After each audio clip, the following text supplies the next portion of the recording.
In India पर मैं हूं आपके साथ सुरभि शिरपुरकर। इस वक्त बड़ी खबर आ रही है वॉर से जुड़ी हुई।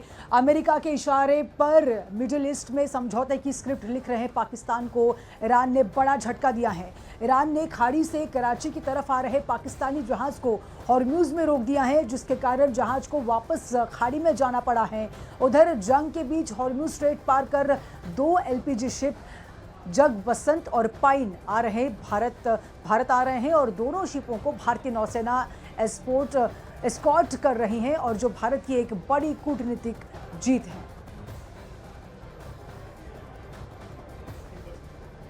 हॉर्म्यूज से वापस लौटाया गया पाकिस्तानी जहाज। ईरान ने पाकिस्तानी जहाज को नहीं दी है इजाजत। पाकिस्तानी जहाज नहीं पार कर पाया है हॉर्म्यूज और पाकिस्तान में ईंधन की कमी से हाहाकार मच चुका है, जहां पर ईरान जंग में पाकिस्तान ने मध्यस्थता की पेशकश की।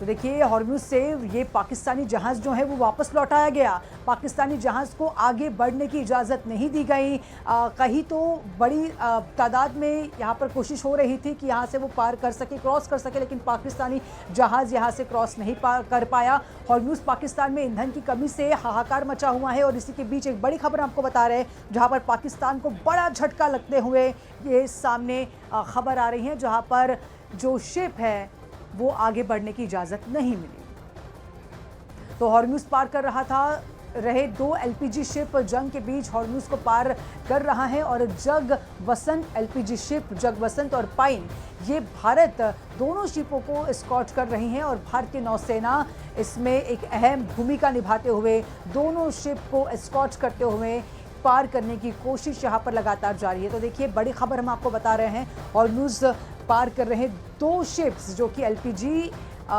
लेकर आ रहे थे जंग के बीच हॉर्म्यूज को पार कर रहा है जग बसंत और LPG शिप, जहां पर जग बसंत और पाइन ये दोनों शिप जो है भारत दोनों शिप को एस्कॉर्ट कर रही हैं और भारतीय नौसेना की यहाँ पर अहम भूमिका नजर आ रही है।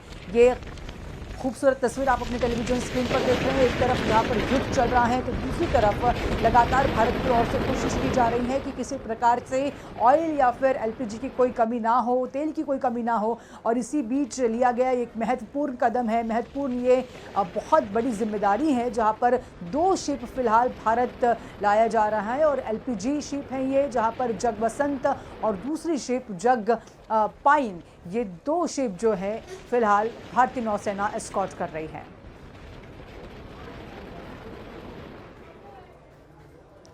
देखिए, जहां पाकिस्तान के जहाज हॉर्म्यूज स्ट्रेट नहीं पार कर पा रहे हैं तो वहीं भारत में अब तक 5 जहाज LPG और कच्चा तेल लेकर आ भी चुके हैं। दुनिया भर में तेल और गैस की किल्लत के बीच भारत में अब तक 5 जहाज पहुंच चुके हैं, जिसमें 16 मार्च को शिवालिक जहाज जो कि 46,000 मीट्रिक टन LPG लेकर गुजरात पहुंचा था।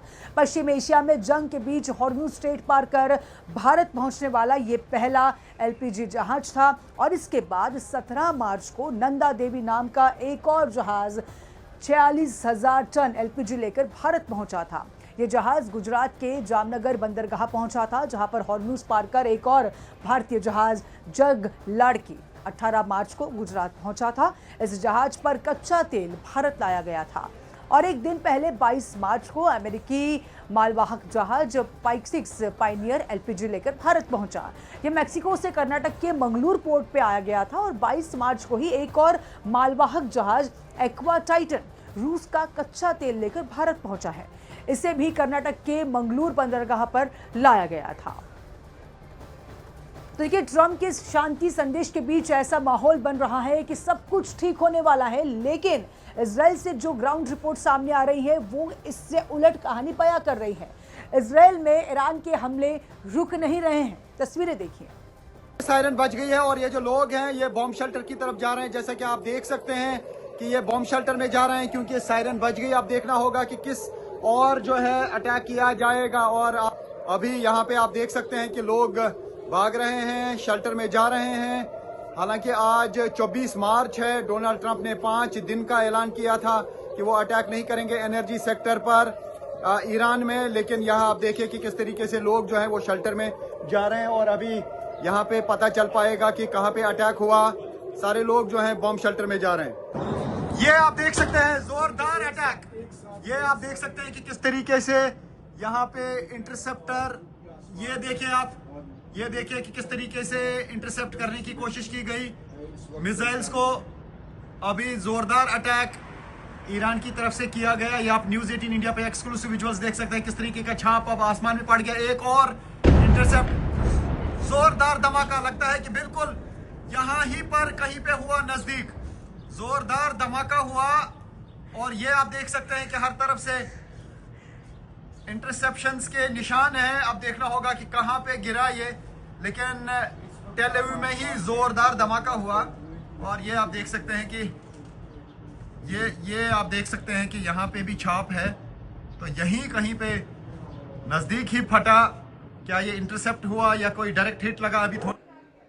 तो पिछले 48 घंटे से इजराइल में ईरानी हमले रुक नहीं रहे हैं। दिन रात ताबड़तोड़ प्रहार हो रहे हैं। अब सवाल यह है कि युद्ध विराम की बातें सिर्फ अमेरिका के साथ होंगी, क्या इजराइल इससे अलग होगा? टेल अवीव से ग्राउंड रिपोर्ट देखिए। तो अभी जोरदार अटैक हुआ यहाँ इसराइल पर, ईरान की तरफ से मिसाइल दागा गया और आप देख सकते हैं कि धुआं किस तरीके से उठ रहा है। यहाँ ही नजदीकी पे ये मिसाइल अटैक हुआ। जब हम यहाँ पे थे तो जोरदार धमाके हुए और अब दिख रहा है कि धुआं उठ रहा है तेजी के साथ यहाँ टेल अवीव में। तो ये आप देख सकते हैं यहाँ पर बताया जा रहा है कि मिसाइल गिरा है और धुआं उठ रहा है। ये टेल अवीव की इस वक्त लाइव पिक्चर्स हैं जो आप देख सकते हैं कि जोरदार धमाका हुआ और मिसाइल अटैक जो है बार बार लॉन्च किए गए ईरान की तरफ से। और यहाँ पे कुछ कंट्रीज की एम्बेसीज भी हैं जहाँ से ये धुआं उठ रहा है। तो उसका मतलब है कि जो अटैक ईरान की तरफ से किया गया उसकी वजह से यहाँ पे टेल अवीव में नुकसान हुआ है। और आसमान में आप देख सकते हैं कि धुआं है। तो ये है इस वक्त latest ground zero report. Iran की तरफ से बार बार मिसाइल अटैक किए जा रहे हैं और ये आपको मैं दिखाने की कोशिश करूंगा। ये देखिए आसमान में धुआं है और यही वो स्पॉट है जहां पर ये मिसाइल या तो डायरेक्ट हिट लगा है या मिसाइल का एक टुकड़ा गिरा है और यहाँ पे आग लगी है। अब आपको बताते हैं महायुद्ध की 25 बड़ी खबरें। ईरान जंग के बीच अमेरिकी राष्ट्रपति ट्रंप ने पीएम मोदी को किया फोन। एक्स पर लिखा, हॉर्मुज़ स्ट्रेट को खुला रखने के मसले पर हुई बात। पीएम मोदी और ट्रंप की बातचीत पर अमेरिकी राजदूत सर्जियो गौर का बयान, कहा दोनों नेता पश्चिम एशिया में तनाव करने के प्रयासों पर हुए सहमत। ईरान को लेकर ट्रंप ने दिया बड़ा बयान। ट्रंप ने कहा ईरान से बहुत कीमती तोहफा मिला, तोहफे से पहले पता लगता है कि हम सही लोगों से बात कर रहे हैं। जंग के बीच फिलिस्तीन पर हुआ बड़ा मिसाइल हमला, इजराइल के कब्जे वाले हिस्से पर दिखी मिसाइलें। आईडीएफ ने किया ईरान लॉन्च सेंटरों को तबाह करने का दावा, हथियार फैक्ट्री पर हमला कर खत्म करने का भी किया गया दावा। ईरान के बैलिस्टिक मिसाइल हमले के खिलाफ किया जवाबी एक्शन। इजरायल यूएस सेना ने ईरान की इंडस्ट्रियल सिटी पर किया हमला, कज़वीन के अल्बोर्जा इंडस्ट्रीज सिटी पर किया हमला। इजरायल यूएस सेना ने अल्बोर्जा पर किया हवाई हमला। इराक के विद्रोहियों ने किया ब्लैकमेल और गिराने का दावा, विक्टोरिया बेस पर यूएस ब्लैकमेल मार गिराने का दावा किया गया। ईरान ने इराक के इरबिल पर किया बड़ा हमला, इरबिल के एक होटल पर ईरान ने किया ड्रोन हमला, होटल में रुके हुए थे अमेरिकी सैनिक। हिजबुल्लाह ने इजराइल पर हमले किए तेज, इजराइल पर किया बड़ा मिसाइल हमला, इजराइल के किरियात शमोना पर किया मिसाइल हमला। हिजबुल्लाह के खिलाफ इजराइल ने किया बड़ा एक्शन, आईडीएफ ने हिजबुल्लाह के कई फ्यूल स्टेशनों को किया तबाह, फ्यूल स्टेशनों से हिजबुल्लाह को मिलती है फंडिंग, हिजबुल्लाह का आर्थिक नेटवर्क आईडीएफ के निशाने पर। अमेरिका के साथ बातचीत की प्रक्रिया के बीच ईरान का बड़ा बयान, कहा मुसलमानों को ऐसे किसी देश पर निर्भर नहीं रहना चाहिए, ऐसे देश पर निर्भर ना रहें जिनकी नज़र में हम महत्वहीन, ऐसे देशों की सिर्फ हमारे तेल गैस पर है नज़र। ईरान ने हमले की 79वीं वेव की जारी, इजरायल यूएस के सैन्य ठिकानों को बनाया निशाना, इजरायल यूएस ठिकानों पर दागी मिसाइलें। इजरायली सेना ने ईरान के हमलों पर किया बड़ा दावा, कहा ईरान हर दिन इजराइल पर औसतन 10 मिसाइल दाग रहा। इजरायली मीडिया चैनल 14 के हवाले से खबर। यूएस इजराइल ने ईरानी नेताओं को दी अस्थायी राहत। विदेश मंत्री अब्बास अराघची और स्पीकर मोहम्मद बाकर जुलकरत को दी इम्यूनिटी। बातचीत के दौरान कम से कम 5 दिन की राहत में इन पर हमले नहीं करेगा अमेरिका। ईरान ने तेल अवीव में लाइव ब्रॉडकास्ट सेंटर पर किया हमला। मिसाइल ने ब्रॉडकास्ट सेंटर को किया हिट। ईरान के मिसाइल हमले का वीडियो आया सामने। ईरानी वारहेड ने इजरायली शहरों को बनाया निशाना। इजराइल के पेटा टिकवा और बैनी ब्राक पर ईरान ने किया हमला। हमले के बाद इमारत को हुए नुकसान का वीडियो सामने आया। इजराइल ने फिर किया लेबनान में हवाई हमला। दक्षिणी लेबनान के अल माशूक इलाके पर बरसाए बम। हिजबुल्लाह के ठिकानों को निशाना बनाने का किया दावा। फिलिस्तीन के वेस्ट बैंक में मिसाइल हमले से बाल बाल बचे लोग। घरों से सिर्फ 10 मीटर की दूरी पर बन गया था बड़ा गड्ढा। ईरान ने ट्रंप के हमले रोकने के बयान का उड़ाया मजाक। सोशल मीडिया पर ट्रंप की एक तरफा चैट की नकली फोटो जारी कर कसा तंज। ईरान और अमेरिका में बातचीत की अटकलों के बीच रेवोल्यूशनरी गार्ड्स हमले की नई लहर का किया ऐलान। ऑपरेशन को दिया गया या खैर अल फतह का नाम।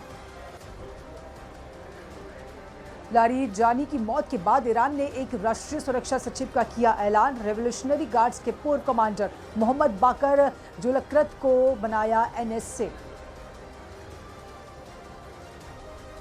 यूएई ने ईरान के बड़े हवाई हमले को नाकाम करने का किया दावा। कहा ईरान की 5 बैलिस्टिक मिसाइलें और 17 ड्रोन किए गए इंटरसेप्ट।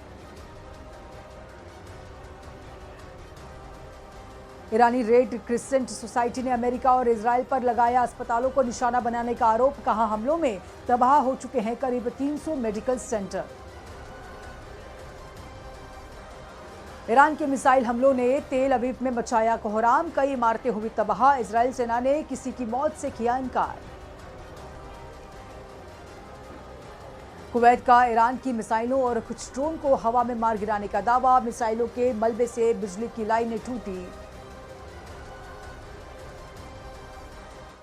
तो दुनिया में आतंकवाद को पनाह देने के आरोप झेलता पाकिस्तान अब खुद को पीस मेकर बताने में जुट गया है। असीम मुनीर की कूटनीति और शहबाज शरीफ की बयानबाजी, क्या ये सच में शांति की कोशिश है या फिर और भी डबल गेम? ईरान जंग के बीच इस्लामाबाद ने मध्यस्थता की पेशकश कर दी है, लेकिन अब सवाल बड़ा है कि जिस देश पर आतंक को बढ़ावा देने के आरोप हैं, क्या वो दुनिया को शांति का रास्ता दिखा सकता है? देखिए स्पेशल रिपोर्ट।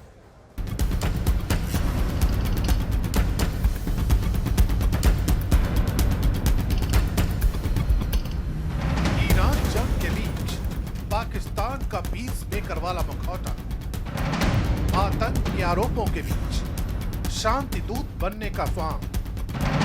पाकिस्तान के दोहरे चरित्र की क्रोनोलॉजी समझिए। पाकिस्तान के चाल चरित्र और चेहरे से पूरी दुनिया वाकिफ है। एक तरफ वो खुद को शांति का पैरोकार बताता है, तो दूसरी तरफ उसी पर आतंक को पनाह देने के आरोप बार बार लगते रहे हैं। FATF की ग्रे लिस्ट में शामिल रह चुका पाकिस्तान आज ग्लोबल मीडिएटर बनने का दावा कर रहा है। सवाल यह है कि क्या यह बदलाव असली है या ये सिर्फ नया नैरेटिव गढ़ने की कोशिश है। असीम मुनीर के बयानों से लेकर सरकार की कूटनीति तक हर कदम में विरोधाभास साफ नजर आता है। पाकिस्तान उस वक्त शांति दूत बनने की कोशिश में जुटा है जब हाल ही में काबुल में हुए हमले में सैकड़ों लोगों की जान जाने की खबर आई और क्षेत्रीय तनाव गहरा हो गया। एक ओर अफगानिस्तान से उसके रिश्ते लगातार बिगड़ रहे हैं, दूसरी ओर तहरीक तालिबान पाकिस्तान के हमले उसकी आंतरिक सुरक्षा को चुनौती दे रहे हैं। ऐसे हालात में पाकिस्तान का खुद को शांति का संदेश वाहक बताना कई सवाल खड़े करता है। क्या जो देश अपने पड़ोस में स्थिरता नहीं ला पाया, वो अंतर्राष्ट्रीय स्तर पर भरोसेमंद मध्यस्थ बन सकता है? माना जा रहा है कि पाकिस्तान के इस चेहरे के पीछे की कहानी भी कुछ और है, और वो है पाकिस्तान दुनिया के सामने अपनी छवि का मेकओवर करना चाहता है। पाकिस्तान चाहता है कि इंटरनेशनल मॉनेटरी फंड और पश्चिमी देशों से आर्थिक राहत और भरोसा हासिल हो।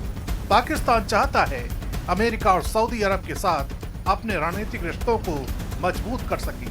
पाकिस्तान चाहता है कि खुद को क्षेत्रीय शांति का अहम खिलाड़ी साबित कर अंतर्राष्ट्रीय मंच पर अपनी प्रासंगिकता बढ़ा सके।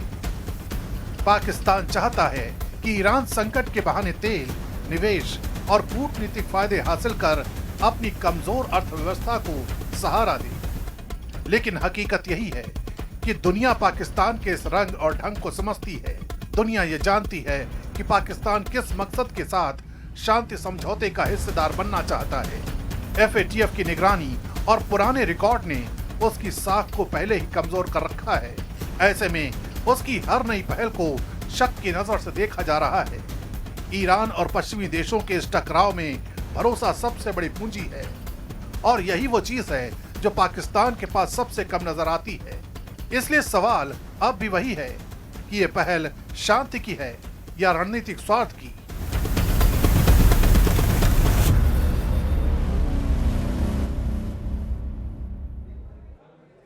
और जंग के बीच दुनिया में तेल और गैस की किल्लत खत्म करने को लेकर नेतन्याहू एक नए प्लान पर काम कर रहे हैं। अब आपको देखिए मैप के जरिए समझाने की कोशिश करते हैं कि अभी तेल और गैस के लिए दुनिया में क्या कुछ नया आपको देखने मिल रहा है। समुद्र में नए हॉर्मुज का प्लान क्या है वो भी आप समझने की कोशिश करिए। कच्चा तेल, सऊदी अरब, UAE, कुवैत। अब देखिए दुनिया के कई देश हॉर्मुज स्ट्रेट पर निर्भर थे, लेकिन अब फोकस बाब अल मंडेब को लेकर हो रहा है। नेतन्याहू का ये नया प्लान है कि गल्फ से पाइपलाइन के थ्रू, ये पाइपलाइन आपको नजर आ रही है, ये गल्फ है और यहाँ से पाइपलाइन के थ्रू जो है तेल लाया जाए और फिर नए रूट से उसका ट्रांसपोर्टेशन किया जाए।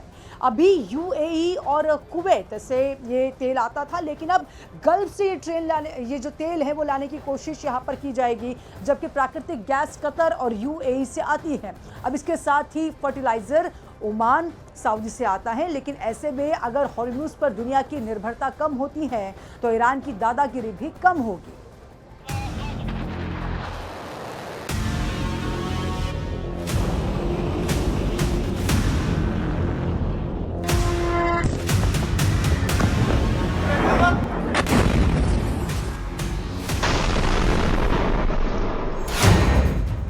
पश्चिम एशिया में अमेरिकी पैराट्रूपर्स संभालेंगे मोर्चा।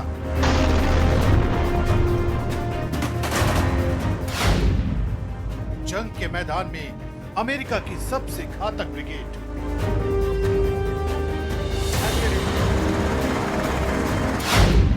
ईरान के खिलाफ उतरेगी 82वीं एयरबॉर्न डिवीजन।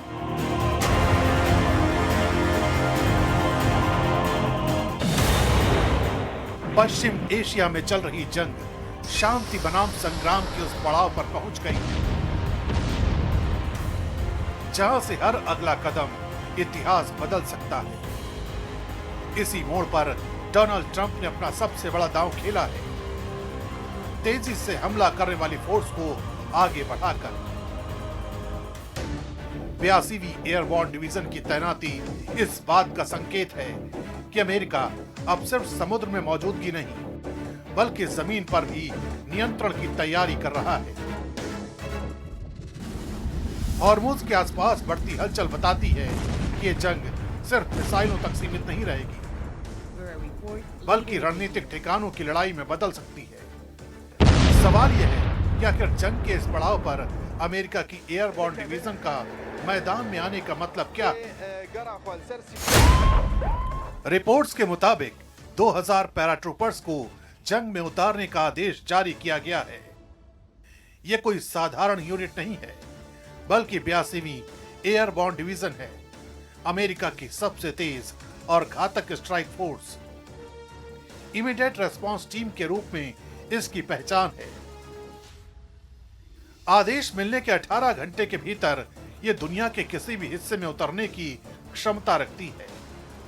यह डिवीजन पैराशूट के जरिए दुश्मन के इलाके में सीधी एंट्री करती है। ये एयरफील्ड, तेल ठिकाने और रणनीतिक इंफ्रास्ट्रक्चर पर कब्जे में माहिर मानी जाती है।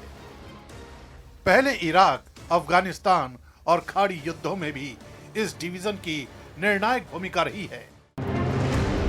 लेकिन सवाल उठता है कि आखिर अमेरिका को इस डिवीजन को उतारने की जरूरत क्यों पड़ी?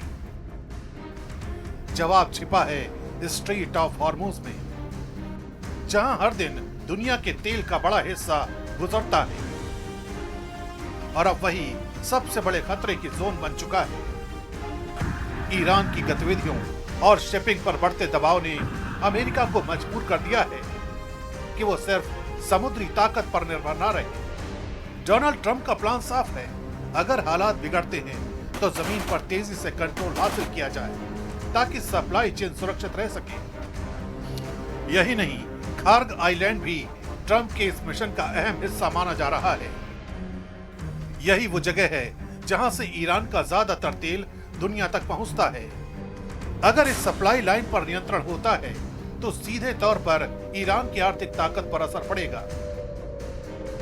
माना जा रहा है कि डोनाल्ड ट्रंप का हॉर्मुज प्लान सिर्फ रास्तों की सुरक्षा नहीं, बल्कि दबाव की राजनीति, जहां सैन्य ताकत के जरिए बातचीत की टेबल मजबूत की जाती है। यानी एक तरफ जमीनी तैयारी, दूसरी तरफ कूटनीतिक संदेश। यानी तैनाती सिर्फ ताकत का प्रदर्शन नहीं, बल्कि उस संभावित स्थिति की तैयारी है जहां हर सेकंड की देरी भारी पड़ सकती है।